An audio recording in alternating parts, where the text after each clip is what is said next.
invite Sri Renil Raphael, PTA President, to deliver the welcome speech.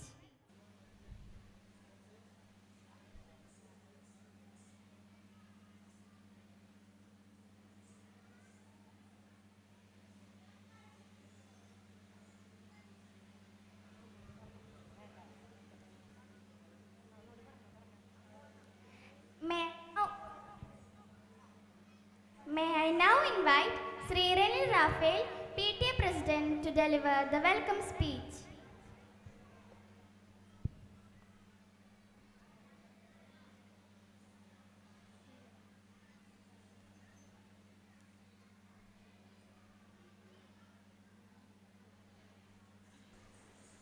എത്രയും സ്നേഹം നിറഞ്ഞ മാതാപിതാക്കളെ, അധ്യാപകരെ, വിദ്യാർത്ഥികളെ, വേദിയിലിരിക്കുന്ന വിശിഷ്ടാതിഥികളെ, നമുക്കെല്ലാവർക്കും അറിയാം നമ്മൾ ഒത്തുകൂടിയിരിക്കുന്നത് നമ്മുടെ സ്കൂളിൻ്റെ 86ാം വാർഷിക ദിനത്തോടനുബന്ധിച്ചാണ്. നമ്മളെല്ലാവരും വളരെ സന്തോഷത്തോടു കൂടിയിട്ടാണ് ഇവിടെ ഇരിക്കുന്നത്. അത് നമ്മുടെ 86ാം വാർഷിക ദിനം എന്നതുകൊണ്ട് മാത്രമല്ല, നമ്മുടെ ഇവിടെ ഇരിക്കുന്ന ഓരോരുത്തരുടെയും മക്കൾ, നമ്മുടെ കുട്ടികൾ ഇവിടെ സ്റ്റേജിൽ ഒരുപാട് പരിപാടികൾ അവതരിപ്പിക്കുന്നുണ്ട്. ഡാൻസായാലും പാട്ടായാലും മറ്റു പരിപാടികളായാലും അതുപോലെ നമ്മുടെ സ്റ്റേജിൽ കാണാൻ നിൽക്കുന്നുണ്ട്. അതേപോലെ തന്നെ അതിനുശേഷം ഒരുപാട് സമ്മാനങ്ങൾ മേടിക്കാൻ വേണ്ടിയിട്ട് ഞാൻ സിസ്റ്ററിനോട് സംസാരിച്ചപ്പോൾ സിസ്റ്റർ പറഞ്ഞത് ഏകദേശം 40,000 രൂപയുടെ അടുത്ത് വരുന്ന സംഖ്യയ്ക്കുള്ള സമ്മാനങ്ങൾ ഇവിടെ കൊടുക്കാനുണ്ടെന്നാണ് പറയുന്നത്. അപ്പോൾ ഇതെല്ലാം കാണാനും കേൾക്കാനും വേണ്ടിയിട്ടാണ് ഇവിടെ നമ്മളെല്ലാവരും, മാതാപിതാക്കളും മറ്റുള്ളവരും എല്ലാം ഇവിടെ വന്നിരിക്കുന്നത്. ഇനി നമ്മുടെ സ്കൂൾ, ഈ കാണുന്ന സ്കൂൾ, നമ്മുടെ സ്കൂളിൽ ഏകദേശം ഞാൻ മനസ്സിലാക്കുന്നത് വെച്ച് ഏകദേശം ഒരു 1300 കുട്ടികളുണ്ട്.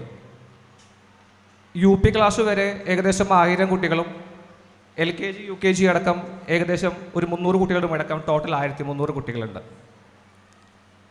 നമ്മുടെ വെസ്റ്റ് ഉപജില്ലയിലെ മറ്റു സ്കൂളുകൾ വെച്ച് കമ്പയർ ചെയ്യുമ്പോൾ, അവിടുത്തെ സ്ട്രെങ്ത്തുമായിട്ട് കമ്പയർ ചെയ്യുമ്പോൾ എല്ലാവരേക്കാൾ കൂടുതൽ കുട്ടികൾ പഠിക്കുന്നത് നമ്മുടെ സ്കൂളിലാണ്. നമ്മുടെ സ്കൂളിനേക്കാൾ ഒരുപാട് ഫിനാൻഷ്യലി സെറ്റപ്പുള്ള അല്ലെങ്കിൽ ഫിനാൻഷ്യലി സ്ട്രോങ് ആയ മാനേജ്മെൻറ്റും മറ്റും നമ്മുടെ ചുറ്റുമുള്ള സമയത്ത് നമ്മുടെ ഈ സ്കൂളിൽ ഇത്ര അധികം കുട്ടികൾ വരുന്നത് എന്തുകൊണ്ടാണെന്ന് നമുക്കത് ഊഹിച്ചാൽ മനസ്സിലാക്കാം.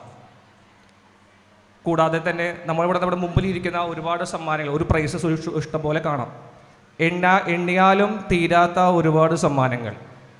വെസ്റ്റ് ഉപജില്ലാ മത്സരങ്ങളിൽ അഗ്രിഗേറ്റ് സമ്മാനം, ഇതുപോലെ തന്നെ അവിടെ തന്നെ കാണാം ഒരു 10-50 പ്രൈസുകൾ. ഇതെല്ലാം നമ്മുടെ കുട്ടികൾ നേടിയതാണ്. നമ്മുടെ കുട്ടികൾ എന്ന് പറയുമ്പോൾ നമ്മുടെ കുട്ടികളുടെ മാത്രം കഴിവെന്ന് മാത്രം ഞാൻ പറയുന്നില്ല. കൂടെ സപ്പോർട്ട് ചെയ്ത നമ്മുടെ മാതാപിതാക്കൾ, അതിനേക്കാൾ കൂടെ അവരെ സപ്പോർട്ട് ചെയ്ത, അവരുടെ കഴിവുകൾ മനസ്സിലാക്കി അവർക്കൊരു അവസരം കൊടുത്ത് സമ്മാനം നേടാൻ സാധിച്ച നമ്മുടെ അധ്യാപകർ, ഇതെല്ലാമാണ് നമ്മുടെ കരുത്ത്. നമ്മുടെ സ്കൂൾ ഇത്രയും വർഷങ്ങൾക്കുള്ളിൽ ഒരുപാട് വളർച്ചയുടെ പാതയിലാണ്. ഞാനും ഇവിടെ ഒരു 27-28 വർഷങ്ങൾക്ക് മുമ്പ് ഇവിടെ നിന്ന് പഠിച്ചു പോയതാണ്. അന്നിതുപോലെയല്ല. ഞാൻ നിൽക്കുന്ന സ്റ്റേജോ ഇവിടെ കാണുന്ന ഇടത് ഭാഗത്ത് കാണുന്ന ബിൽഡിങ്ങോ ഒന്നുമില്ല. ഇവിടെ ഇരിക്കുന്ന കൂടുതൽ അച്ഛന്മാർക്കോ അല്ലെങ്കിൽ അപ്പച്ചന്മാർക്കോ കൂടുതൽ കാര്യങ്ങൾ അറിയാനുണ്ടാവും. അമ്മമാർ പിന്നെ കല്യാണം കഴിഞ്ഞ് വേറെ പ്രദേശത്ത് നിന്ന് വന്നതുകൊണ്ട് അവർക്ക് ചിലപ്പോൾ അതുമായി ബന്ധപ്പെട്ട് ചില അറിവുകൾ ഉണ്ടായിരിക്കാം. അപ്പം അന്ന് 2 സ്കൂളാണ്. അതായത് 1ാം ക്ലാസ് തൊട്ട് 4ാം ക്ലാസ് വരെ LP സ്കൂൾ എന്ന് പറയുന്നത് നമ്മുടെ മനക്കോടി പുള്ള റോഡിലെ ഏലോത്ത് അമ്പലം എത്തുന്നതിനേക്കാളും മുമ്പുള്ള ഒരു സ്കൂള്, ചെറു സ്കൂൾ എന്നാണ് ഞങ്ങൾ അന്ന് വിളിക്കുന്നത്. പിന്നെ വലിയ സ്കൂള്, നമ്മുടെ സ്കൂള്, നമ്മുടെ മേലെ കാണുന്ന ആ ഓടിട്ട ആ ഒരു പുര, ആ ബിൽഡിങ്, അതാണ് നമ്മുടെ വലിയ സ്കൂള്. അതിൽ നിന്നും വർഷങ്ങളെടുത്ത് സമയമെടുത്ത് ഇപ്പോൾ അതെല്ലാം മാറ്റി ഇപ്പോൾ ഒരു പുതിയ ബിൽഡിങ്ങിലേക്ക് എത്തി. അത്രത്തോളം വളർച്ചയിൽ മറ്റു സ്കൂളുമായി ബന്ധപ്പെട്ട് കിടപിടിക്കാൻ നിൽക്കുന്ന രീതിയിൽ അത്രത്തോളം വളർച്ചയിലാലേ നമ്മുടെ സ്കൂൾ. നമുക്ക് തികച്ചും ഇവിടെ പഠിച്ച വിദ്യാർത്ഥികളും ഇവിടെ പഠിക്കുന്ന വിദ്യാർത്ഥികളും അവരുടെ മാതാപിതാക്കൾക്കും എല്ലാവർക്കും അതിൽ തീർച്ചയായും അഭിമാനിക്കാൻ അവസരമുണ്ട്, അതിന് അവകാശമുണ്ട്. ഇനി ഇത് നമ്മുടെ വിദ്യാഭ്യാസവുമായി ബന്ധപ്പെട്ട ചില കാര്യങ്ങൾ മാത്രമാണ് പറഞ്ഞത്. ഇനി മുൻപേ പറഞ്ഞതുപോലെ പങ്കെടുത്ത എല്ലാ മത്സരങ്ങളും, അത് കലാമത്സരങ്ങളായാലും ശരി, കായിക മത്സരങ്ങളായാലും ശരി, സാഹിത്യ മത്സരങ്ങളായാലും ശരി, ശാസ്ത്ര മേഖലയുമായി ബന്ധപ്പെട്ട മത്സരങ്ങളായാലും ശരി, പഠന വിഷയങ്ങളുമായാലും ശരി എല്ലാത്തിലും നമ്മുടെ കുട്ടികൾക്കാണ് ഫസ്റ്റ്, നമ്മുടെ സ്കൂളിനാണ് ഫസ്റ്റ്. അത് നമ്മുടെ സ്കൂളിൻ്റെ വിജയം തന്നെയാണ്. ഞാനതിൽ നമ്മളെല്ലാവരും ആ വിജയത്തിൽ അഭിമാനിക്കുന്നു. ഇനി അതുകൂടാതെ തന്നെ നമ്മുടെ സ്കൂളുമായി ബന്ധപ്പെട്ട് നമുക്ക് വേണ്ട, നമ്മുടെ കുട്ടികൾക്ക് വേണ്ട രണ്ടാമത്തെ ഒരു കാര്യമാണ് നമ്മുടെ കുട്ടികൾക്ക് കൊടുക്കേണ്ട കെയർ, ശ്രദ്ധ അല്ലെങ്കിൽ ഒരു പരിഗണന. ഞാനത് തീർച്ചയായിട്ടും മനസ്സിലാക്കുന്നതെന്ന് വെച്ച് കഴിഞ്ഞാൽ നമ്മുടെ സ്കൂളിൽ LKG UKG ഉണ്ട്. നമുക്ക് നമ്മുടെ കുട്ടികൾ സാധാരണ ഒരു 3 വയസ്സ് 4 വയസ്സിന് ശേഷം ആ സമയത്താണ് LKGയിലോ അല്ലെങ്കിൽ UKGയിലോ കൊണ്ട് ചേർത്തുന്നത്. ആ സമയം വരെ നമ്മൾ ചേർത്തുന്ന നമ്മുടെ കുട്ടികൾ അച്ഛൻ്റെയും അമ്മയുടെയും ബന്ധുക്കളുടെയും കൂടെയാണ് മുഴുവൻ ടൈം ഉണ്ടാവുക. അവരുടെ കൊച്ചു കുറുമ്പുകൾ, വാശികൾ എല്ലാം നമ്മൾ സഹിച്ച് മനസ്സിലാക്കി നമ്മുടെ സ്വന്തം മക്കളെ അത്രയും സ്നേഹത്തോടെയും കരുതലോടും കൂടിയിട്ടാണ് നമ്മൾ അവരെ കാണാറ്. അത് കഴിഞ്ഞ് ഒരു 3 വയസ്സാവുമ്പോൾ നമുക്കവരെ എന്തായാലും വിദ്യാഭ്യാസം കൊടുക്കുന്നതുമായി ബന്ധപ്പെട്ട് LKGയിലോ UKGയിലോ തീർച്ചയായും ചേർക്കേണ്ടി വരും. ആ സമയത്ത് നമ്മളൊന്ന് ആലോചിക്കും, നമ്മുടെ സ്വന്തം മക്കളെ നമ്മൾ നോക്കുന്ന പോലെ ഏതെങ്കിലും വിദ്യാഭ്യാസ സ്ഥാപനത്തിലേക്ക് ആക്കി കഴിഞ്ഞാൽ അവർ കൃത്യമായി നമ്മൾ നോക്കുമോ ഇല്ലയോ എന്ന്. ഞാനും അത് ശങ്കിച്ചു പോയ സമയമുണ്ട്. അങ്ങനെയാണ് ഇവിടെ നമ്മുടെ സ്കൂളിലെ LKG UKG ക്ലാസ്സിൽ നമ്മൾ കൊണ്ടുവന്ന് ചേർത്തത്. എല്ലാ അമ്മമാരും അങ്ങനെ തന്നെയായിരിക്കും, എല്ലാ അച്ഛന്മാരും അങ്ങനെ തന്നെയായിരിക്കും. പക്ഷേ നമ്മുടെ അമ്മയോ നമ്മുടെ അച്ഛനോ മാതാപിതാക്കൾ എല്ലാവരോ അല്ലെങ്കിൽ മറ്റ് ബന്ധുക്കളോ നോക്കുന്നതിനേക്കാൾ വളരെ ഭംഗിയായി സ്നേഹത്തോടു കൂടി കരുതലോട് കൂടിയിട്ട് അവരുടെ കൊച്ചുവാശികളും പിടിവാശികളും കുറുമ്പുകളും എല്ലാം മനസ്സിലാക്കി സ്വന്തം അമ്മ കൊടുക്കുന്നതിനേക്കാൾ, സ്വന്തം അച്ഛൻ കൊടുക്കുന്നതിനേക്കാൾ, അമ്മമ്മ കൊടുക്കുന്നതിനേക്കാൾ, അപ്പാപ്പൻ കൊടുക്കുന്നതിനേക്കാൾ കൂടുതൽ പരിഗണനയും സ്നേഹവും നമ്മുടെ ടീച്ചേഴ്സ് കൊടുക്കാറുണ്ട്. ഈ LKG UKG മാത്രമല്ല, അതിനുശേഷമുള്ള 1-ാം ക്ലാസ് തൊട്ട് 7-ാം ക്ലാസ് വരെയുള്ള എല്ലാ ക്ലാസ്സുകളിലെയും കുട്ടികളിലെയും നമ്മുടെ അധ്യാപകന്മാരും സിസ്റ്റേഴ്സും എല്ലാം ആ കരുതലോടു കൂടിയാണ് നോക്കുന്നത്. അതാണ് നമ്മുടെ സ്കൂളിൻ്റെ രണ്ടാമത്തെ വിജയം എന്ന് പറയുന്നത്. ഇനി 3-ാമത്തെ കാര്യം എന്ന് പറയുമ്പോൾ നമ്മുടെ കുട്ടികളെ ക്യാരക്ടർ. ആ ക്യാരക്ടർ എന്ന് പറയുമ്പോൾ ആ ക്യാരക്ടർ ആദ്യം തുടങ്ങുന്നത് കുടുംബത്തിൽ നിന്നും സ്കൂളിൽ നിന്നുമാണ്. ഒരു കുട്ടിയുടെ പകുതി സമയം വീട്ടിലാണെങ്കിൽ ബാക്കി പകുതി സമയം തീർച്ചയായും സ്കൂളിലാണ്. അവരുടെ ഓരോ ക്യാരക്ടറും സ്വഭാവ ഗുണങ്ങളും ദോഷങ്ങളും എല്ലാം വരുന്നതും പോകുന്നതും വളരുന്നതും എല്ലാം ഈ 2 മേഖലയിൽ കൂടെയാണ്. കുടുംബം നന്നായി കഴിഞ്ഞാൽ മക്കളും നന്നാവും. അതുപോലെ തന്നെ പഠിപ്പിക്കുന്ന അധ്യാപകന്മാർ നല്ല രീതിയിൽ കുട്ടികളെ പറഞ്ഞ് മനസ്സിലാക്കി ഉപദേശം കൊടുത്ത് വളർത്തിയാൽ അത് കേൾക്കാൻ കുട്ടികൾക്ക് തയ്യാറാണെങ്കിൽ തീർച്ചയായിട്ടും നമ്മുടെ കുട്ടികൾ നല്ല രീതിയിൽ വരും. അത് നമ്മുടെ സ്കൂൾ തീർച്ചയായും ചെയ്യുന്നുണ്ട്. സിസ്റ്റേഴ്സാണ്, മറ്റ് ടീച്ചേഴ്സുണ്ട്. അവരെല്ലാ കാര്യങ്ങളും കൃത്യമായി ഉപദേശിച്ച് അവരെ മനസ്സിലാക്കി വെച്ച് ഇനി എന്തെങ്കിലും അവർ ചെറിയ തെറ്റുകളോ കാര്യങ്ങളോ ചെയ്താൽ തന്നെ അവരെ വിളിച്ച് സംസാരിച്ച് ശകാരിക്കും. ഇനി അതിനപ്പുറത്തേക്കാണെങ്കിൽ അവരെ മാതാപിതാക്കന്മാരെ വിളിച്ച് സംസാരിച്ച് അത് അവസാനിപ്പിക്കുകയാണ് ചെയ്യാറ്. ഇനി ഇതുമായി ബന്ധപ്പെട്ട് ചെറിയൊരു വ്യത്യസ്തമായ ഒരു കാര്യം നമ്മുടെ നാട്ടിലിപ്പോൾ നടക്കുന്നുണ്ട്. ഇതെൻ്റെ എൻ്റെ അഭിപ്രായം മാത്രമാണ്. സ്കൂളുമായി ബന്ധപ്പെട്ടോ മറ്റു രീതിയിലുമായി ബന്ധപ്പെട്ടോ ഇതിനുമായി യാതൊരു ബന്ധവുമില്ല. ഞാൻ 7-ാം ക്ലാസ്സിന് ശേഷം ഹൈസ്കൂൾ 8-ാം ക്ലാസ് തൊട്ട് 10-ാം ക്ലാസ് വരെ സെൻറ്റ് അലോഷ്യസ് സ്കൂളിലാണ് പഠിച്ചത്. വർഷങ്ങളായിട്ടുണ്ട് കേട്ടോ, 2001 2002 സമയമാണ്, ഒരുപാട് വർഷങ്ങളായിട്ടുണ്ട്. അപ്പോൾ അവിടെ കൂടുതൽ അലോഷ്യസ് സ്കൂളിലായതുകൊണ്ട് അവിടെ കൂടുതൽ മാഷുമാരാണ് കൂടുതൽ, മറ്റേ ടീച്ചേഴ്സ് അങ്ങനെ രീതിയിൽ ഇല്ല, കൂടുതൽ മാഷുമാരാണ്. അവിടെ കുറേ മാഷുമാരുണ്ടെങ്കിലും അവിടെ ഇപ്പോൾ എൻ്റെ പ്രായത്തിലുള്ള അല്ലെങ്കിൽ എന്നെക്കാൾ കുറച്ചുകൂടി സീനിയറായ അല്ലെങ്കിൽ എന്നോട് കുറച്ചുകൂടി താഴെയുള്ള നമ്മുടെ ഇവിടെ അച്ഛന്മാർക്ക് അപ്പച്ചന്മാർക്ക് കൂടുതൽ കാര്യങ്ങൾ അറിയാം. ഞങ്ങൾ ഏറ്റവും അധികം പേടിച്ചിരുന്ന 2 മാഷുമാരുണ്ടായിരുന്നു അവിടെ. ഒന്ന് പറഞ്ഞാൽ അറിയുന്നോ ചിലപ്പോൾ തോമസ് മാഷ് എന്ന് പറയും, അവിടുത്തെ ഹെഡ് മാഷായിരുന്നു. പക്ഷേ ആളെ തോമസ് മാഷ് എന്ന് പറഞ്ഞാൽ അറിയില്ല, ആൾക്കൊരു വേറെ വിളിപ്പേരുണ്ട്, അതിപ്പോൾ പരസ്യമായിട്ട് പറയാൻ പറ്റാത്തത് കൊണ്ട് ആ പേര് പറഞ്ഞതേ ഉള്ളൂ. അതുപോലെ തന്നെ വേറൊരു മാഷ് ഉണ്ടായിരുന്നു, ഫ്രാൻസിസ് മാഷ്, നമ്മുടെ കപ്പൽപ്പള്ളി ഭാഗത്തുള്ള മാഷിൻ്റെ വീട്. പേര് അതുപോലെ തന്നെ ഫ്രാൻസിസ് മാഷ് എന്ന് പറഞ്ഞാൽ അറിയില്ല, വേറെ പേരാണ് ഞങ്ങൾ ആളെ വിളിക്കാറ്. അതെല്ലാവർക്കും അങ്ങനെയാണല്ലോ, ഒരു പ്രത്യേക പേര് മാഷുമാർക്ക് എന്തായാലും തീർച്ചയായിട്ടും കുട്ടികൾ കൊടുത്തിട്ടുണ്ടാവും, അത് ഉറപ്പാണ്. അപ്പോൾ ഞാൻ ഈ പറയാൻ കാരണം എന്ന് വെച്ച് കഴിഞ്ഞാൽ ഞങ്ങൾ ക്ലാസ്സിലേക്ക് പോകുമ്പോൾ, എല്ലാ ദിവസവും ക്ലാസ്സിലേക്ക് പോകുമ്പോൾ ഈ ഫ്രാൻസിസ് മാഷ് എടുക്കുന്ന സബ്ജക്റ്റ് മാത്സ് ആണ്. ക്ലാസ്സിലേക്ക് പോകുന്ന സമയത്ത് പേടിച്ചിട്ടാണ് ക്ലാസ്സിൽ പോവുക. എല്ലാ ദിവസവും മാത്സ് ഉണ്ടാവും, ആഴ്ചയിൽ ഒരു ദിവസം മാത്രമാണ് മാത്സ് ക്ലാസ് ഇല്ലാതെ വരുന്നൊരു ദിവസം ഉണ്ടാവുള്ളൂ. ആ ദിവസം വളരെ സന്തോഷമാണ്, അടി കിട്ടില്ലല്ലോ. കാരണം ആൾ ക്ലാസ്സിൽ കയറി കഴിഞ്ഞാൽ ആദ്യം ചെയ്യുന്നത് പെരുക്ക് പട്ടിക, 12ൻ്റെ പേർക്ക് പഠിയ 12 വരെ 12x12 വരെ കൃത്യമായിട്ട് പഠിച്ചു വരണം. എല്ലാ ദിവസവും അത് ചോദിച്ചിട്ടാണ് ക്ലാസ് തുടങ്ങുള്ളൂ. എല്ലാവരോടും ചോദിക്കും, ഓർഡറിലല്ല ചോദിക്കുക. ഇടയിൽ വെച്ചിട്ട് ചിലപ്പോൾ 6x8 അല്ലെങ്കിൽ 12x12 അല്ലെങ്കിൽ 9x7 അങ്ങനെ ഇടയെന്നാണ് ചോദിക്കുക. ഉത്തരം കിട്ടില്ല, അടി കിട്ടും. ദിവസം 4-5 അടി വെച്ചിട്ടാണ് കിട്ടാറ്. കൈമയും കിട്ടും, കാലമയും കിട്ടും, നന്നായി കിട്ടും. അപ്പോൾ എല്ലാവർക്കും നല്ല പേടിയാണ്. പക്ഷേ ആ സമയത്ത് ഞങ്ങൾക്ക് എല്ലാവർക്കും, ഞാൻ ഉൾപ്പെടെയുള്ള അവിടെ പഠിച്ചു പോയ എല്ലാവർക്കും ആ അധ്യാപകനോട്, ആ മാഷിനോട് പേടി മാത്രമേ ഉണ്ടായിരുന്നുള്ളൂ, യാതൊരു വൈരാഗ്യമൊന്നുമില്ല. ഇപ്പം ഞങ്ങൾ കുറച്ചു കാലം മുമ്പ് പലപ്പോഴും കാണാറുണ്ട്, മറ്റു മാഷുമാരും കാണാറുണ്ട്, സ്നേഹത്തോട് സംസാരിക്കാറുണ്ട്, പഴയ കാര്യങ്ങളും പറയാറുണ്ട്. ഇനി ആ സമയത്ത് നമ്മൾ ആരെങ്കിലും, ഞാൻ ഉൾപ്പെടെയുള്ള എൻ്റെ കൂടെയുള്ള വിദ്യാർത്ഥികൾ ആരെങ്കിലും മാഷുമാർ എന്നെ അടിച്ചു, ശിക്ഷിച്ചു, എൻ്റെ കാല് പൊട്ടി, എൻ്റെ കൈ പൊട്ടി എന്ന് പറഞ്ഞിട്ട് ഒരിക്കലും നമ്മുടെ മാതാപിതാക്കളെടുത്ത് പോയിട്ട് കംപ്ലൈൻറ്റ് പറയാറില്ല. പറഞ്ഞു കഴിഞ്ഞാൽ എന്താ സംഭവിക്കുക? വീണ്ടും അടി കിട്ടും. കാരണം നീ പഠിക്കാണ്ട് പോയത് കൊണ്ടാണല്ലോ സ്കൂളിൽ നിന്ന് ടീച്ചേഴ്സിൽ നിന്ന് അടി കിട്ടിയല്ലോ, അടി കിട്ടിയത്, അതുകൊണ്ട് നിനക്ക് ഇരിക്കട്ടെ പറഞ്ഞിട്ട് വീട്ടിൽ നിന്ന് അമ്മയുടെ നിന്നും കിട്ടും, അച്ഛൻ്റെ നിന്നും കിട്ടും. അതാണ് അന്നത്തെ തലമുറ.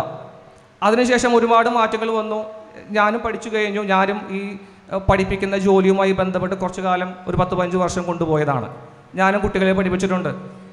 ആ സമയത്ത് ഇതുപോലെ തന്നെ കുട്ടികളെ നല്ല രീതിയിൽ സ്നേഹത്തോടു കൂടിയുള്ള ശിക്ഷണം കൊടുത്തു തന്നെയാണ് ഞാൻ പഠിപ്പിച്ചുകൊണ്ടിരുന്നത്. ഇതുപോലെ തന്നെ എനിക്കെതിരെയും ആരും ഇതുവരെ ഒരു പരാതിയോ എന്നെ കുറേ അടിച്ചു, കാല് പൊട്ടി, കൈ പൊട്ടി എന്ന് പറഞ്ഞിട്ട് ആരും വരാറില്ല, ഒരാളും വരാറില്ല. അതിന് കാരണം വെച്ച് കഴിഞ്ഞാൽ മാതാപിതാക്കൾ തന്നെ വീട്ടിൽ നമ്മുടെ അടുത്ത് വന്നു പറയും, നന്നായിട്ട് പഠിപ്പിക്കണം, അവൻ എത്ര പഠിച്ചില്ലെങ്കിൽ, തീരെ പഠിച്ചില്ലെങ്കിൽ അവനെ എന്തൊക്കെ അടിക്കാൻ പറ്റുമോ, ശിക്ഷ കൊടുക്കാൻ പറ്റുമോ കൊടുത്തോളൂ, അവർ പഠിച്ചാൽ മതി എന്നാണ് പറയാം. എന്ന് വെച്ച് കഴിഞ്ഞാൽ നമ്മുടെ മാതാപിതാക്കൾക്ക് ആ കാലഘട്ടത്തിലെ അധ്യാപകന്മാരെ വിശ്വാസമായിരുന്നു. അതുകൊണ്ട് നമ്മളടക്കമുള്ള നമ്മുടെ പഴയ തലമുറകൾ ഒരു പരിധി വേറൊരു രീതിയിലേക്കും പോവാതെ നിന്നു. ഇപ്പോൾ തോന്നുന്നു കുറച്ച് കാലങ്ങളായിട്ട്, കുറച്ച് വർഷങ്ങളായിട്ട്, ഏകദേശം ഒരു 10-13-15 വർഷങ്ങളായിട്ട്, കൃത്യം കണക്കിലല്ല, വർഷങ്ങളായിട്ട് നിങ്ങൾ മനസ്സിലാക്കിയിട്ടുണ്ടാവും, പല ചാനലുകളിലും അല്ലെങ്കിൽ പല മീഡിയകളിലും പല വർത്തമാന പത്രങ്ങളിലും മറ്റു രീതിയിലൊക്കെ ഒരുപാട് കംപ്ലൈൻറ്റുകൾ, ഒരുപാട് പരാതികൾ നമ്മുടെ അധ്യാപകന്മാർക്കെതിരെ വരുന്നുണ്ടാവും. ചില കുട്ടികൾ അടിച്ചു, പിച്ചി, മാന്തി, ചിലപ്പോൾ അടിച്ചപ്പോൾ കൈ പൊട്ടിയെന്ന് പറഞ്ഞിട്ടൊക്കെ ആയിരിക്കും ഉണ്ടായിരിക്കാം. ഞാൻ മനസ്സിലാക്കുന്നിടത്തോളം ഒരിക്കലും ഒരു അധ്യാപകനും ഒരു ടീച്ചറും ഒരു കുട്ടീനെയും വൈരാഗ്യം മൂലം, ദേഷ്യം മൂലം ഒരിക്കലും ഒരു കുട്ടീനെ ഉപദ്രവിക്കാറില്ല. ചിലപ്പോൾ ആ സമയത്ത് സാഹചര്യം കൊണ്ട് ചിലപ്പോൾ തെറ്റിപ്പോയി പൊട്ടുകളോ കാര്യങ്ങളൊക്കെ ഉണ്ടാവാം. എന്ന് വെച്ച് കഴിഞ്ഞാൽ ആരും വൈരാഗ്യ ബുദ്ധിയോട് കൂടിയിട്ട് ഒരു ടീച്ചറും ഒരു അധ്യാപകനും ആരെയും ശിക്ഷിക്കാറില്ല. പക്ഷേ ഇപ്പോൾ സംഭവിക്കുന്ന കുറച്ച് കാര്യം, എൻ്റെ എല്ലാവരെയും കുറിച്ചല്ല പറയുന്നതിൽ വളരെ കുറച്ച് ശതമാനം ആൾക്കാരുടെ കാര്യമാണ് പറഞ്ഞത്. അതുമായി ബന്ധപ്പെട്ട് എന്തെങ്കിലും കംപ്ലൈൻറ്റ് അല്ലെങ്കിൽ അടി കിട്ടി കഴിഞ്ഞാൽ ആദ്യം പോയിട്ട് കുട്ടികൾ പോയിട്ട് മാതാപിതാക്കളോട് പറയും. അച്ഛന്മാരെ കാണുമ്പോൾ വളരെ വിഷമമായി, പിറ്റേ ദിവസം സ്കൂളിൽ വന്നു, ടീച്ചേഴ്സിനോട് ചൂടായി, പ്രശ്നങ്ങളായി, പരാതികളായി, എല്ലാമായി. ഇതിൽ നിന്ന് നമ്മൾ മനസ്സിലാക്കേണ്ട ഒരു കാര്യം എന്താ വെച്ച് കഴിഞ്ഞാൽ, നമ്മളിങ്ങനെ കുട്ടികളുടെ പരാതികൾ, നല്ല പരാതികളെ ഞാൻ മോശമായിട്ട് പറഞ്ഞതല്ല, നല്ല രീതിയിൽ വ്യാഖ്യാനിച്ചുകൊണ്ട് മാത്രം പറഞ്ഞതാണ്. ഇങ്ങനെ വരുന്ന സമയത്ത് നമ്മൾ നമ്മുടെ കുട്ടികളെ ചിലപ്പോൾ അവരെ 1-2 വട്ടവും നമ്മളിങ്ങനെ തല്ലുമ്പോൾ വീട്ടിൽ വന്ന് പറയും, പേരൻസ് വരും. അതിങ്ങനെ ആവർത്തിച്ച് കഴിഞ്ഞാൽ അവർക്ക് കള്ളത്തരം ചെയ്യാനുള്ള ചാൻസ് അല്ലെങ്കിൽ സാഹചര്യങ്ങൾ വളരെ കൂടുതലാണ് ഉണ്ടാവുക. അവർ വീണ്ടും ആവർത്തിക്കും. അധ്യാപകരോ മറ്റുള്ളവരോ പറഞ്ഞതോ പറയാത്തതുമായ കാര്യങ്ങൾ മക്കളോട് പറയും. അത് കഴിഞ്ഞ് കഴിഞ്ഞാൽ പിന്നെ അതുമായി ബന്ധപ്പെട്ട് പ്രശ്നങ്ങളുണ്ടാവും. ഇങ്ങനൊരു കാര്യം മനസ്സിലാക്കുക, കുറേ കഴിഞ്ഞാൽ അധ്യാപകന്മാരെ പേടിയില്ലാതെയായി. അത് കഴിഞ്ഞാൽ കുറച്ച് കഴിഞ്ഞാൽ മാതാപിതാക്കളെ പേടിയില്ലാതെയാവും. അത് കഴിഞ്ഞാൽ കുറച്ച് കഴിഞ്ഞാൽ സമൂഹത്തെ പേടിയുണ്ടാവില്ല. അത് കഴിഞ്ഞാൽ കുറച്ച് കഴിഞ്ഞാൽ പിന്നെ നിയമവ്യവസ്ഥയെ പേടിയുണ്ടാവില്ല. ആ പേടിയില്ലാത്തതാണ് നമ്മുടെ ചുറ്റും നാട്ടിൽ പല സ്ഥലത്തും കാണുന്നത്. കുറേ വർഷങ്ങൾക്ക് മുമ്പൊക്കെ നമ്മുടെ ചേട്ടന്മാരോ അല്ലെങ്കിൽ മുതിർന്നവരോ പറഞ്ഞു കേട്ടൊരു അറിവുണ്ട്. പണ്ടൊക്കെ ചെറിയൊരു, അന്ന് സിഗരറ്റ് ഒന്നുമില്ലല്ലോ, ചെറിയ ബീഡിയൊക്കെയാണ്. നേരിട്ട അറിവല്ല, പറഞ്ഞു കേട്ട അറിവാണ് കേട്ടോ. എവിടെയെങ്കിലും സിഗരറ്റോ സാധനങ്ങളോ ഒരു പ്രായപൂർത്തിയായ ഒരാൾ വലിക്കാൻ നിന്ന് കഴിഞ്ഞാൽ ചുറ്റും നോക്കി ആരെങ്കിലും ഉണ്ടോ എന്നൊക്കെ എല്ലാ ഭാഗത്തേക്കും നോക്കും. കാരണം കണ്ടു കഴിഞ്ഞാൽ ആരെങ്കിലും പോയിട്ട് വീട്ടിൽ പറഞ്ഞു കൊടുത്തു കഴിഞ്ഞാൽ അച്ഛനും അമ്മയും പ്രശ്നം ഉണ്ടാക്കും, നാട്ടുകാരറിയും, ചേട്ടന്മാർ ചീത്ത പറയും. ഇതുപോലെ തന്നെ മദ്യം കഴിക്കുകയാണെങ്കിൽ അങ്ങനെ തന്നെ. അവർ പരസ്യമായിട്ട് മദ്യം കഴിച്ചു എന്നല്ല പറയുന്നത്. പക്ഷേ ഇന്നത്തെ കാലത്ത് നമ്മൾ രാത്രി കാലങ്ങളിൽ ഒന്ന് പുറത്തിറങ്ങി കഴിഞ്ഞാൽ ചുറ്റും നമ്മുടെ പ്രദേശത്തായാലും ശരി, ചുറ്റുമുള്ള ഏതെങ്കിലും ഒരു പാടത്തിൻ്റെ ഭാഗത്തേക്ക് പോയി കഴിഞ്ഞാൽ 7ാം ക്ലാസ് 6ാം ക്ലാസ് തൊട്ട് 10, 21, 22 വയസ്സ് വരെയുള്ള പിള്ളേരുകൾ പരസ്യമായിട്ടാണ് പല കടകളുടെ മുമ്പിലും പല സ്ഥലങ്ങളിലും പൊതുസ്ഥലങ്ങളിലും വെച്ചിട്ട് മദ്യം മാത്രമല്ല മറ്റ് ഡ്രഗ്സും കഞ്ചാവും മറ്റും കഴിക്കുന്നത്. അവർക്ക് ആരെയും പേടിയില്ല. ചേട്ടന്മാരോ അടുത്തുള്ളവരോ ആര് തൊട്ടടുത്തൂടെ പോയാലും അവരെ ആ ഭാഗത്ത് തിരിഞ്ഞു പോലും നോക്കില്ല. കാരണം അവർക്ക് പേടിയില്ല. എന്തെങ്കിലും പറയാൻ പോയി കഴിഞ്ഞാൽ, പണ്ടൊക്കെ എന്തെങ്കിലും പറഞ്ഞു കഴിഞ്ഞാൽ 2 ഇടിയേ കിട്ടുള്ളൂ. ഇപ്പോൾ ഇടിയല്ല, അവരുടെ കയ്യിൽ കത്തിയും പിന്നൊക്കെ ഉണ്ടാവുക, ചെറിയ പിന്നൊക്കെ ഉണ്ട്. ആ പിന്നെടുത്ത് വയറ്റിൽ കയറ്റാ ചെയ്യുക. അപ്പോൾ അത്രത്തോളം നമ്മുടെ സമൂഹം മാറിപ്പോയി കഴിഞ്ഞു. ഇത് ഞാൻ പറഞ്ഞത് എൻ്റെ മാത്രം അഭിപ്രായമല്ല. ഇതുമായി ബന്ധപ്പെട്ട് കൂടുതൽ ഈ രീതിയിൽ നിൽക്കുന്ന മറ്റ് പോലീസ്, എക്സൈസ്, മറ്റു ഉദ്യോഗസ്ഥന്മാരെ പറയാതെ തന്നെ ഒഫീഷ്യലായിട്ട് പറയാതെ ചില കാര്യങ്ങളാണ്. അപ്പോൾ നമ്മൾ എന്ന് തൊട്ട് നമ്മുടെ കുട്ടികളെ ശിക്ഷിക്കേണ്ട, അല്ലെങ്കിൽ നല്ല രീതിയിൽ ശിക്ഷിക്കണം. ഞാൻ പോത്തുപോലെ അടിക്കണം എന്നൊന്നുമല്ല പറഞ്ഞത്, പോത്ത് നല്ല അടിക്കുന്നല്ല പറഞ്ഞത്. നല്ല രീതിയിൽ ശിക്ഷണം കൊടുത്ത് ചെറുപ്പം തൊട്ട് തന്നെ നിൽക്കാൻ നമ്മുടെ അധ്യാപകർക്ക് മനസ്സിലായാൽ, അതിൻ്റെ കൂടെ നമ്മുടെ മാതാപിതാക്കൾ കൂടെ നിന്ന് കഴിഞ്ഞാൽ ഒരു പരിധിവരെ നമ്മുടെ മക്കളെ നല്ല രീതിയിൽ വളർത്താനും കൊണ്ടുപോകാനും സാധിക്കുമെന്ന് ഞാൻ വിശ്വസിക്കുന്നു. ഇനി ഞാൻ ഇതുമായി ബന്ധപ്പെട്ട വിഷയം എൻ്റെ കർത്തവ്യത്തിലേക്ക് എത്തുകയാണ്. സ്വാഗതം പറയുകയാണ് എൻ്റെ കർത്തവ്യം. ആദ്യമായിട്ട് നമ്മുടെ ഈ പരിപാടിയുടെ അധ്യക്ഷയായിട്ട് സിസ്റ്റർ ഫോൺസി സിസ്റ്റർ നമ്മുടെ പ്രൊവിൻഷ്യൽ സുപ്പീരിയറാണ്. എനിക്ക് നേരിട്ട് സിസ്റ്ററിൻ്റെ പരിചയമില്ല. പക്ഷേ ഇവിടെയുള്ള അധ്യാപകരോടോ പ്രത്യേകിച്ച് നമ്മുടെ മദറിനോടും HMനോടും എല്ലാം ചോദിച്ചപ്പോൾ ഒരുപാട് കാര്യങ്ങൾ സിസ്റ്റേഴ്സ് പറഞ്ഞു തന്നു. ഈ മഠവുമായി ബന്ധപ്പെട്ടും സ്കൂളുമായി ബന്ധപ്പെട്ടും എല്ലാ കാര്യങ്ങൾക്കും പ്രത്യേക ശ്രദ്ധ കൊടുത്ത് പറയുന്ന എല്ലാ കാര്യങ്ങൾക്കും കൃത്യമായി മറുപടിയും കാര്യങ്ങളും നൽകി, പ്രത്യേകിച്ച് നമ്മുടെ സ്കൂളുമായി ബന്ധപ്പെട്ട വിദ്യാഭ്യാസ മേഖലയിൽ എല്ലാ രീതിയിലും പ്രത്യേക കരുതലോടെ നൽകുന്ന ഒരു സിസ്റ്ററാണ് നമ്മുടെ ഫോൺ സിസ്റ്റർ. ആ സിസ്റ്ററിനെ ഞാൻ ഈ വേദികയിലേക്ക് സ്നേഹത്തോടു കൂടിയിട്ട് സ്വാഗതം ചെയ്യുന്നു.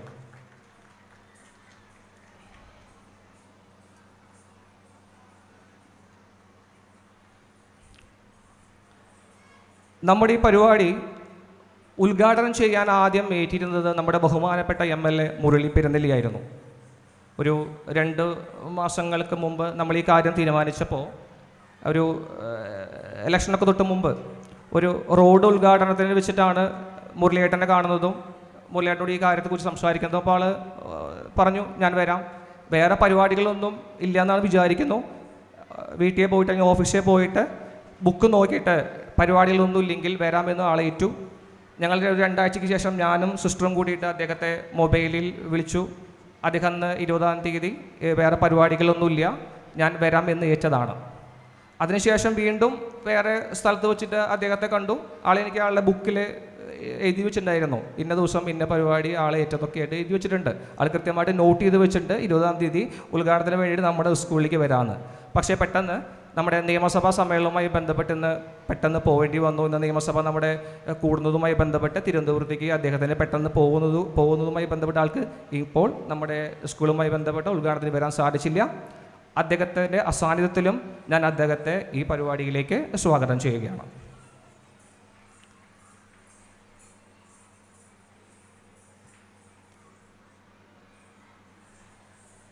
ഇനി നമ്മുടെ ജോൺസേട്ടൻ നമുക്കെല്ലാവർക്കും അറിയാം, നമുക്കെല്ലാവർക്കും സുപരിചിതനാണ്. നമ്മുടെ അരിമ്പൂർ പഞ്ചായത്തിൻ്റെ നമ്മുടെ പ്രസിഡൻറ്റ്.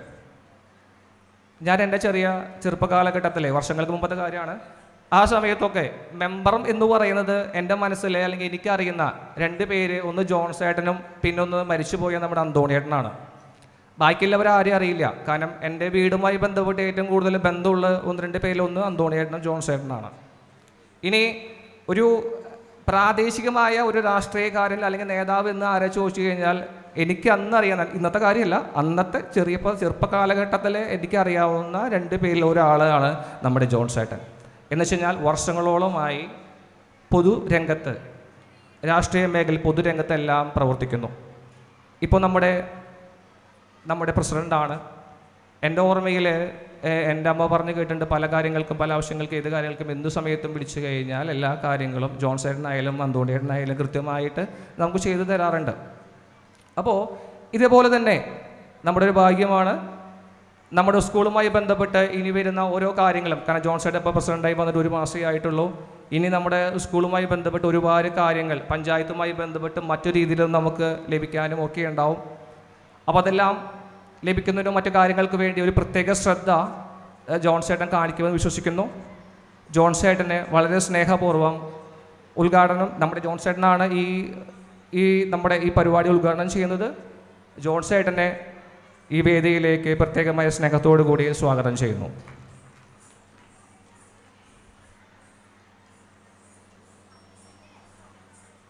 നമ്മുടെ സോളിയച്ചൻ നമ്മുടെ ഇടവക സെൻറ് ആൻഡ്രീസ് ചർച്ച് ഇടവക വികാരിയാണ്.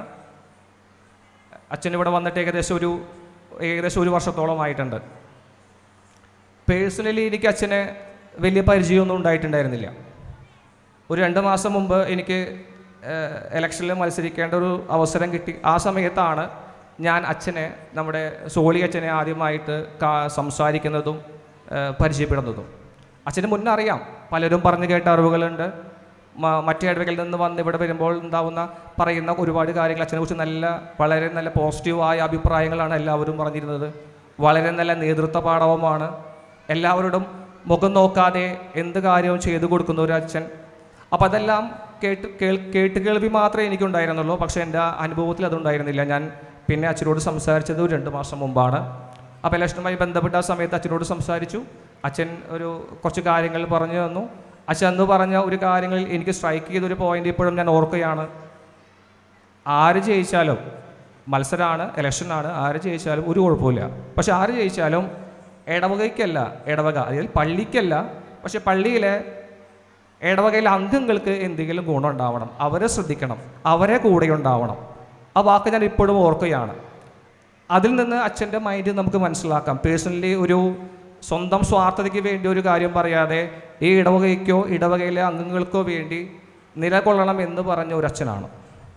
ഇനി അതിനുശേഷം ഒരു 3-4 ദിവസം കഴിഞ്ഞപ്പോഴേക്കും പേഴ്സണലി ഞാനുമായി ബന്ധപ്പെട്ട ഒരു കാര്യത്തിന് വേണ്ടി അച്ഛനെ സമീപിച്ചു. അതായത് എൻ്റെ സിസ്റ്ററിൻ്റെ കുട്ടി 1.25 വയസ്സേ ഉണ്ടായിരുന്നുള്ള സമയത്ത് ഒരു ചൂടുവെള്ളം മേത്തേക്ക് വീണ് കുറച്ച് സീരിയസ് ആയിട്ട് ഹോസ്പിറ്റലിൽ അഡ്മിറ്റ് ചെയ്യേണ്ടി വന്നു.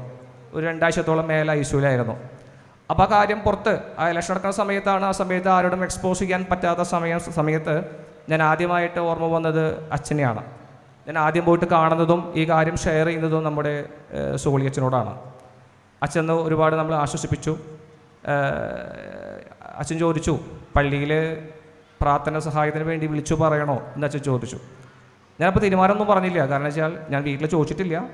അപ്പോൾ ഞാൻ കൃത്യമായിട്ട് മറുപടി പറയാതെ ഞാൻ ചോദിച്ചിട്ട് പറയാമെന്ന് പറഞ്ഞു. പക്ഷേ എൻ്റെ മനസ്സിൻ്റെ ഉള്ളിൽ എന്താണോ ആഗ്രഹം അത് മനസ്സിലാക്കി വരുന്ന ദിവസങ്ങളിൽ 2-3 ദിവസത്തിന് ശേഷം ഞായറാഴ്ച ദിവസങ്ങളിൽ നടക്കുന്ന എല്ലാ കുർബാനകളിലും മോൻ്റെ പേര് എടുത്തു പറഞ്ഞില്ല, ഞങ്ങളുടെ അഡ്രസ്സോ കാര്യങ്ങളൊന്നും എടുത്തു പറയാതെ തന്നെ ഞങ്ങൾക്ക് വേണ്ടി പ്രാർത്ഥന സഹായം ഇടവകയിലെ എല്ലാവരോടും ചോദിച്ചു. അപ്പോൾ മോൻ ഇപ്പോൾ സുഖം പ്രാപിച്ച് വീട്ടിലുണ്ട്. ഞാനപ്പോൾ കൃത്യമായിട്ട് അച്ഛൻ്റെ മനസ്സിനെ, അച്ഛൻ്റെ നന്മയെ ഓർക്കുകയാണ്. ഈ പറഞ്ഞ അതുപോലെ തന്നെ ഇതിനേക്കാൾ കൂടുതൽ മനസ്സിലായ ഒരു കാര്യം വെച്ചാൽ നമ്മുടെ പള്ളികളോ മറ്റോ കാര്യങ്ങൾ വരുമ്പോൾ വർഷങ്ങളായിട്ട് പള്ളികളിൽ ഇപ്പോൾ നമുക്കൊരു വാക്യമുണ്ടല്ലോ, എനിക്ക് ശേഷം പ്രളയം എന്ന് വെച്ച് കഴിഞ്ഞാൽ വേറെ ആരും വരണ്ട, ഞങ്ങൾ മാത്രം മതി. അപ്പോൾ പള്ളിയിൽ കൃത്യമായിട്ട് കുറേ വർഷങ്ങളായിട്ട് കമ്മിറ്റികളും മറ്റും പോകുന്ന ഒരുപാട് പേരുണ്ടാവും. അത് എത്ര വയസ്സായാലും അങ്ങനെ തന്നെ. പക്ഷേ അതെല്ലാം മാറ്റി യുവാക്കൾ വരട്ടെ, അല്ലെങ്കിൽ ഇനി ഇതുവരെ വരാത്ത പുതിയ ആൾക്കാർ വരട്ടെ എന്ന് പറഞ്ഞ് അവിടെ മറ്റ് പൈസയോ മറ്റു കാര്യങ്ങളോ അവരുടെ വിദ്യാഭ്യാസമോ ഒന്നും നോക്കാതെ തന്നെ എല്ലാവരെയും ഒരുപോലെ കാണാൻ സാധിക്കുന്ന അച്ഛനാണ് നമ്മുടെ സോളിയച്ചൻ. സ്നേഹത്തോടു കൂടി നമ്മുടെ സോളിയച്ചനെ ഈ വേദിയിലേക്ക്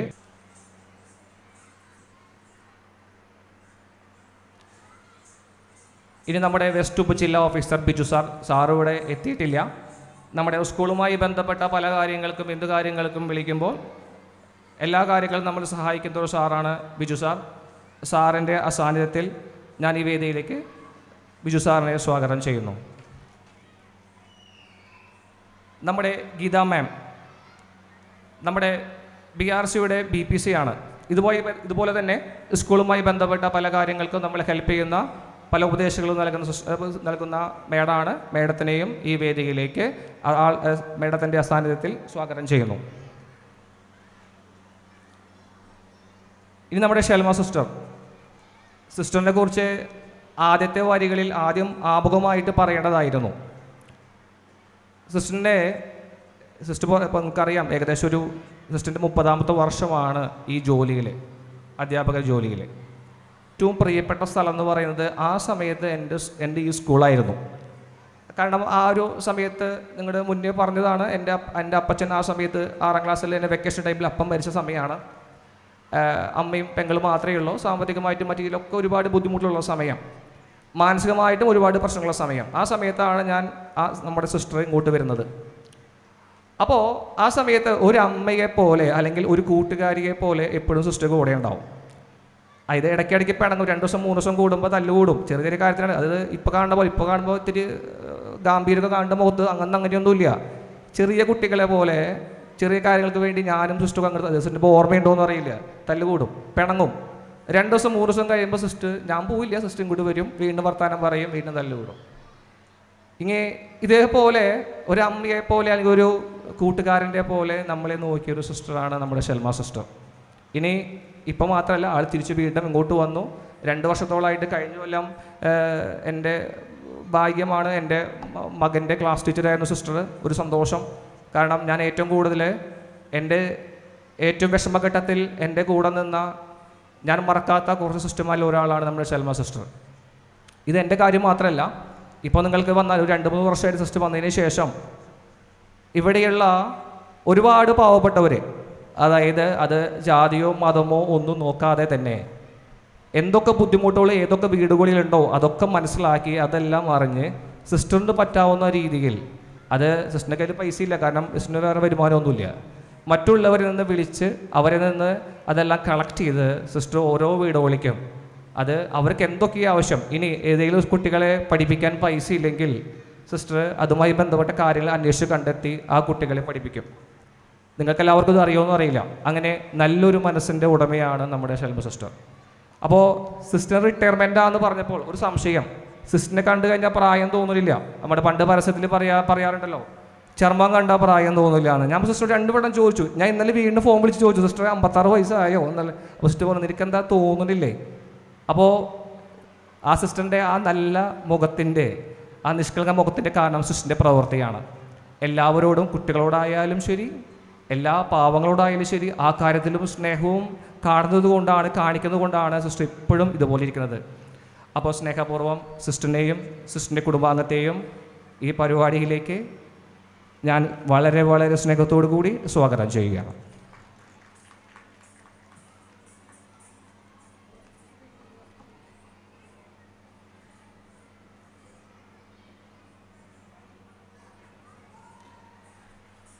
നമ്മുടെ ടീന മരിയ സിസ്റ്റർ നമ്മുടെ കോൺവെൻറ്റിൻ്റെ മദർ സുപ്പീരിയറാണ്. സിസ്റ്ററും ഈ പറഞ്ഞ പോലെ തന്നെ ഷെൽമസിനെ പോലെ 2ാമത്തെ വട്ടമാണ് ഇങ്ങോട്ട് വരുന്നത്. നമ്മുടെ സ്കൂളുമായി ബന്ധപ്പെട്ടോ ഇടവകയുമായി ബന്ധപ്പെട്ടോ മഠവുമായി ബന്ധപ്പെട്ടോ ഏറ്റവും കൂടുതൽ ഇവിടെ ഇരുന്ന സിസ്റ്ററാണ് നമ്മുടെ ടീന മരിയ സിസ്റ്റർ. ഒരു 10, 15, 12, 13 വർഷം മുമ്പൊക്കെ ഞാൻ ഇടവകയുമായി ബന്ധപ്പെട്ട് KSUM പ്രവർത്തിക്കുന്ന സമയത്താണ് സിസ്റ്ററുമായിട്ട് കൂടുതൽ എടുക്കുന്നത്. ഇവിടെയുള്ള എല്ലാ വീടുകളായിട്ടും ഇപ്പോഴത്തെ ജനറേഷനിൽ ഇപ്പോഴത്തെ വീട്ടുകാരല്ല, അതിനു മുമ്പ് ഒരു 10-12 വർഷം മുമ്പ് ഇവിടെയുള്ള ഇടവകയിലുള്ള ചുറ്റുമുള്ള എല്ലാ വീട്ടുകാരായിട്ടും വളരെ പേഴ്സണലി ബന്ധമുള്ള സിസ്റ്ററായിരുന്നു. ഇതുപോലെ തന്നെ മറ്റു എല്ലാവരുടെയും മനസ്സിലാക്കി അവരുടെ സ്നേഹത്തോടു കൂടി പെരുമാറി അവർക്ക് വേണ്ട എല്ലാ കാര്യങ്ങളും കൃത്യമായി നൽകുന്ന സിസ്റ്ററാണ്. ആ സിസ്റ്റർ വീണ്ടും നമ്മുടെ മഠത്തിലേക്ക് വന്നു. ഇപ്പോൾ നമ്മുടെ മദർ സുപ്പീരിയറാണ്. വളരെ സ്നേഹത്തോടു കൂടി തന്നെ നമ്മുടെ ടീന മരിയ സിസ്റ്ററിനെ ഈ വേദിയിലേക്ക് സ്വാഗതം ചെയ്യുന്നു.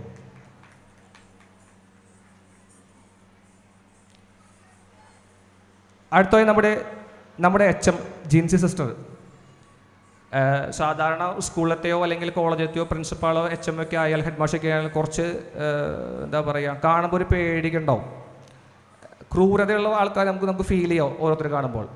സിസ്റ്റർ പച്ചപ്പാവാണ്. ആരോടും പ്രത്യേകിച്ച് ചീത്തയും പറയില്ല, ഒന്നും പറയില്ല. വളരെ സോഫ്റ്റായിട്ട് വളരെ സ്നേഹത്തോട് കൂടിയിട്ട് എല്ലാവരോടും സംസാരിക്കുക.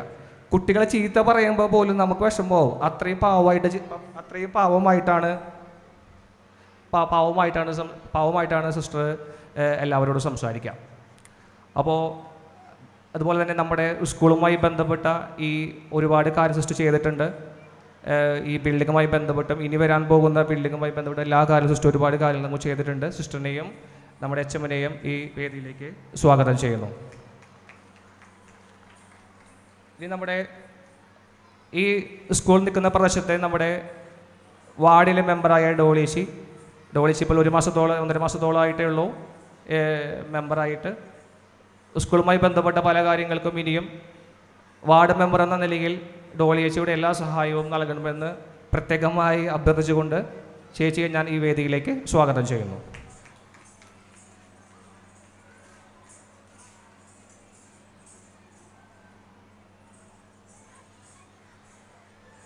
നമ്മുടെ ഇനി സ്നേഹം എന്ന് പറഞ്ഞാൽ നമ്മുടെ സിജു അച്ഛൻ നമ്മുടെ മനക്കുടി സാവി ഹോമിലത്തെ ഡയറക്ടറാണ്.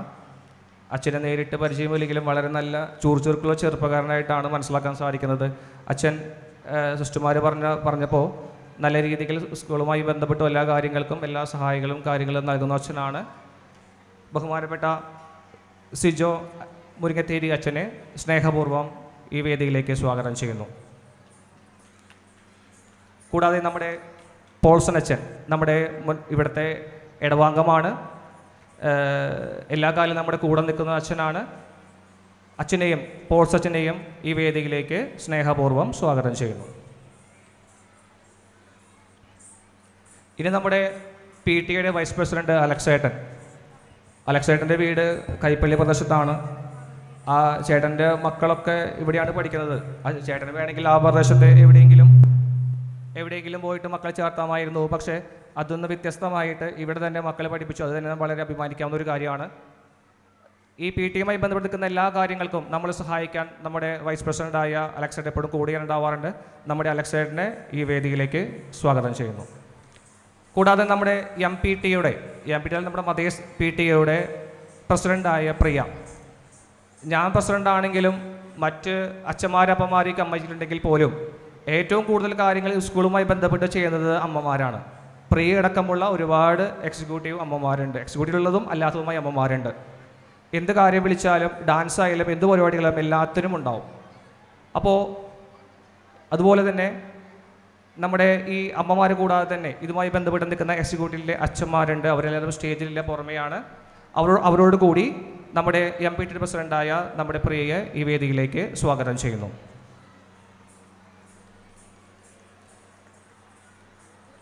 ഇനി ഞാൻ വിട്ടുപോയ ആരെങ്കിലും ഉണ്ടോ എന്ന് എനിക്കറിയില്ല.